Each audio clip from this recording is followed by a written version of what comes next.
नमस्कार। देश काल में आपका स्वागत है। मैं हूं मुकेश कुमार। दोस्तों, यूक्रेन के मामले में एक बड़ा ही ज़बरदस्त डेवलपमेंट हुआ है। डेवलपमेंट ये हुआ है कि अमेरिकी राष्ट्रपति डोनाल्ड ट्रंप ने यूक्रेन के सिर पर, या यूं कहें कि यूक्रेन के राष्ट्रपति जेलेंस्की के सिर पर कट्टा रख दिया है और कहा है कि अगर 27 नवंबर तक, यानी एक हफ्ते के अंदर, अगर उन्होंने वो समझौता या वो फ्रेमवर्क ओके नहीं किया, उसको अप्रूव नहीं किया, उसको स्वीकार नहीं किया जो उन्होंने उनको भेजा है, तो फिर अमेरिका ना तो उनको हथियार देगा, हथियार की सप्लाई तुरंत रोक देगा, और ना ही जो खुफिया जानकारी वो युद्ध के संबंध में उनसे शेयर करता रहा है यूक्रेन से, जिसकी वजह से यूक्रेन अभी तक युद्ध लड़ने में सक्षम होता रहा है, वो जानकारियां भी शेयर करना बंद कर देगा। तो ये सीधे सीधे धमकी है, चेतावनी है, आप जो भी कह लें, या यूं कह लें कि सीधे सीधे गला पकड़ लिया है डोनाल्ड ट्रंप ने यूक्रेन का कि आपको ये समझौता स्वीकार करना पड़ेगा। समझौता मतलब फ्रेमवर्क है, 28 सूत्री फ्रेमवर्क है, जिसको स्वीकार करने के लिए उन्होंने ज़बरदस्त तरीके से यूक्रेन पर दबाव बना दिया है। यूक्रेन घबराया हुआ है। यूक्रेन इस तरह का समझौता है कि उसके लिए स्वीकार करना निश्चित रूप से कठिन है, क्योंकि कई शर्तें ऐसी हैं जिनमें जेलेंस्की के लिए वो आत्मघाती साबित होगी या यूक्रेन की सरकार के लिए आत्मघाती साबित होगी। इसलिए वो हिचकिचा रहे हैं, परेशान हैं। और जो उनकी प्रवक्ता है, उन्होंने तो संयुक्त राष्ट्र में ये भी कह दिया है कि ये तो अस्वीकार्य है। लेकिन एक अदनी सी प्रवक्ता का ये कहना कोई मायने नहीं रखता जब अमेरिकी राष्ट्रपति बहुत बेचैन हो रहे हैं। वो बिल्कुल एक तरह से बदहवासी की स्थिति में है और किसी भी सूरत में वो चाहते हैं कि अब यूक्रेन युद्ध रुके, और यूक्रेन युद्ध रोकने के लिए वो एक तरह से रूस के सामने आत्मसमर्पण भी कर रहे हैं, क्योंकि रूस ने जो जो शर्तें रखी हैं कमोबेश वो सब स्वीकार करने के लिए वो तैयार हैं। अब ये जो फ्रेमवर्क है, ये पिछले 2-3 महीनों से इस पर काम हो रहा था, और अमेरिकी राष्ट्रपति डोनाल्ड ट्रंप के जो विशेष दूत हैं स्टीव विटकॉफ और रूसी दूत किरिल दिमित्रियो के बीच में ये जो फ्रेमवर्क है उसको बनाया जा रहा था। मियामी में अक्टूबर 2025 में ही इस पर उनकी 3 दिन की गुप्त बैठक भी हुई थी। और उसके पहले चूंकि गज़ा युद्ध विराम में डोनाल्ड ट्रंप को बहुत सफलता मिली थी और उससे वो बहुत उत्साहित थे, तो उसी के तर्ज पर वो यहाँ भी, जैसे उन्होंने गज़ा में युद्ध विराम कराने के लिए हमास के सिर पर बंदूक रख दी थी कि स्वीकार करो, इस डेडलाइन के भीतर स्वीकार करो, नहीं तो हम गज़ा में ये कर देंगे, फिलिस्तीन में ये कर देंगे, वगैरह वगैरह। ठीक उसी तरह से वो यूक्रेन के साथ पेश आ रहे हैं और यूक्रेन के खिलाफ तो नहीं कहना चाहिए, यूक्रेन के खिलाफ एक कड़ा रुख अख्तियार कर लिया है उन्होंने। और वो किसी भी तरह से अब चाहते हैं कि इस साल के अंत तक कोई समझौता, इस बाबत में कोई स्थायी समझौता हो जाए यूक्रेन में युद्ध विराम के लिए। तो इसके लिए जो 28 सूत्रीय फ्रेमवर्क है, उसमें बहुत सारी ऐसी शर्तें हैं जिसको स्वीकार करने में जो दिक्कत आ रही। पहले मैं ब्रीफली आपको उन शर्तों के बारे में बताऊंगा, आप समझ सकते हैं कि वो कितनी मुश्किल शर्तें हैं, फिर मैं उनको थोड़ा विस्तार से भी आपको समझाऊंगा। तो इसमें जो 28 सूत्रीय फ्रेमवर्क है उसमें यह है कि यूक्रेन डोनबास से अपनी सेना को हटा लेगा। डोनबास रूसी प्रांत है, उसके एक हिस्से पर यूक्रेन ने कब्जा कर रखा है और इस समझौते के तहत उसे वहाँ से पूरी तरह से विड्रॉ करना पड़ेगा। ये एक बात है। दूसरी बात है कि उसको अपनी जो सेना है, आर्म फोर्सेस है, उसमें ऑलमोस्ट 50% की कटौती करनी पड़ेगी, आधी करनी पड़ेगी सेना। इसी तरह से जो उसकी महत्वाकांक्षा रही है कि नाटो का मेंबर बने, इसको भी वो भूल जाए। फिर एक और बड़ी महत्वपूर्ण बात है जिसमें यह है कि यूक्रेन अपने यहाँ एक रशियन भाषा को ऑफिशियल लैंग्वेज बनाएगा और जो वेस्टर्न सिक्योरिटी गारंटी उसको मिलेगी उसके एवज में। तो ये 3-4 मांगे जिसमें उसको अपनी ज़मीन भी छोड़नी पड़ेगी, रूसी भाषा को भी अपनाना पड़ेगा और डोनबास से भी उसको बाहर निकलना पड़ेगा, अपनी फ़ौजों को भी आधा करना पड़ेगा। इस तरह से बहुत सारी चीज़ें हैं। अब मैं आपको थोड़ा विस्तार से बताता हूँ। ये जो समझौता हो रहा है उसमें पहला तो ये है कि क्रीमिया जिस पर 2014 में रूस ने कब्जा कर लिया था, उसे रूस का हिस्सा मानना पड़ेगा। मतलब आप क्रीमिया भूल जाइए। फिर डोनबास क्षेत्र जिसकी बात अभी मैं कर रहा था, उसका पूरा हिस्सा रूस को सौंपना पड़ेगा, जिसमें यूक्रेन के नियंत्रित क्षेत्र भी शामिल है। रूस वर्तमान में उसके आंशिक रूप को ही नियंत्रित करता है, यानी बड़ा हिस्सा जो कब्जा किया है यूक्रेन ने वो उसको छोड़ना पड़ेगा। फिर खेरसॉन और जापोरिजिया में जो फ्रंट लाइन है उसको फ्रीज करना पड़ेगा। यहाँ पर रूस जो है एडवांटेज स्थिति में है, उसने यूक्रेन की बहुत सारी ज़मीन को इनक्रोच कर लिया है, कब्जा कर लिया है।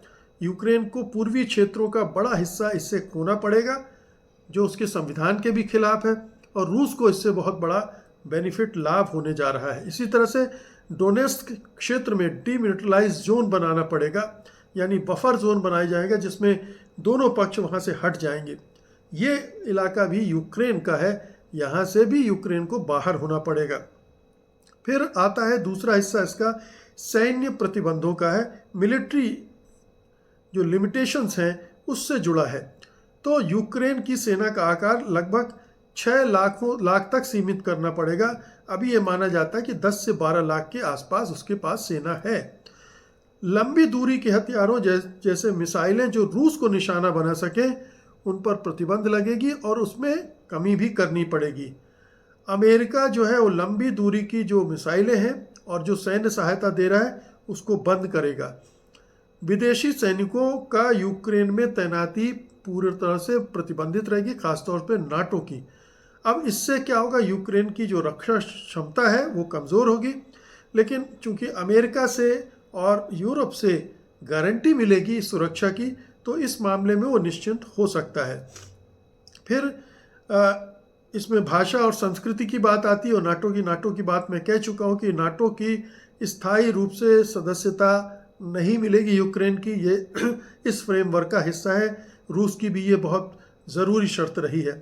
रूसी भाषा को यूक्रेन में आधिकारिक राज्य भाषा का दर्जा देना पड़ेगा और स्थानीय रूसी ऑर्थोडॉक्स चर्च को भी ऑफिशियल रिकॉग्निशन देनी पड़ेगी। यानी रूस अपनी संस्कृति, अपनी भाषा को भी यूक्रेन में इम्पोज करेगा। इसके ज़रिए यूक्रेन की पश्चिमी महत्वाकांक्षाओं पर इससे रोक लगेगी और रूस के सांस्कृतिक दावों को मान्यता भी उसे देना पड़ेगा। फिर है इकोनॉमिक और रिकंस्ट्रक्शन, यानी आर्थिक मुद्दे, और जो उसका पूरा नुकसान हुआ है युद्ध के दौरान उसका रिकंस्ट्रक्शन का मामला आता है। तो जो रूस की फ्रीज प्रॉपर्टीज़ हैं करीब $100 बिलियन की, उसका उपयोग यूक्रेन के पुनर्निर्माण में होगा। अमेरिका इसको लीड करेगा और इसी तरह से $100 बिलियन यूरोप भी देगा, जिससे यूक्रेन को दुरुस्त किया जाएगा। रूस पर जो प्रतिबंध लगे हुए हैं उनको चरणबद्ध तरीके से हटाया जाएगा ताकि रूस वैश्विक अर्थव्यवस्था में लौट सके। अमेरिका रूस साझेदारी, जो आर्टिफिशियल इंटेलिजेंस है, खनन आदि क्षेत्रों में लंबी अवधि का सहयोग करेंगे। अब देखिए, इस समझौते की आड़ में अमेरिका और ट्रंप कैसे अपने हित भी साध रहे हैं। अब इसमें द्विपक्षीय मुद्दे नहीं आने चाहिए थे कि अमेरिका और रूस आपस में क्या करेंगे, वो अलग से भी हो सकता था, लेकिन यहाँ भी उसने इसको शामिल किया है। रूस को G8 में वापस लाना है, ग्रेट 8 में। यूक्रेन के गैस इंफ्रास्ट्रक्चर में अमेरिका यूक्रेन संयुक्त निवेश करेंगे, जिसमें अमेरिका को 50% का लाभ होगा। इस पूरी डील में अमेरिका अपना मौका ताड़ रहा है, अपना फ़ायदा उठाने की कोशिश कर रहा है। फिर है सिक्योरिटी और एमनेस्टी का सवाल। यूक्रेन और यूरोप और रूस के लिए पूर्ण सुरक्षा की गारंटी देंगे। अमेरिका से यूक्रेन को स्पष्ट गारंटी मिलेगी। युद्ध अपराधों के लिए सभी पक्षों को क्षमा देनी होगी। दोनों पक्ष युद्ध अपराधों के लिए अपने अधिकारियों, सैनिकों, सबको क्षमा करेंगे। और जापोरिजिया न्यूक्लियर प्लांट को जो इंटरनेशनल एटॉमिक एनर्जी एसोसिएशन है उसकी निगरानी में रखा जाएगा और बिजली रूस यूक्रेन के बीच बराबर उससे बांटी जाएगी शांति सुनिश्चित करने के लिए।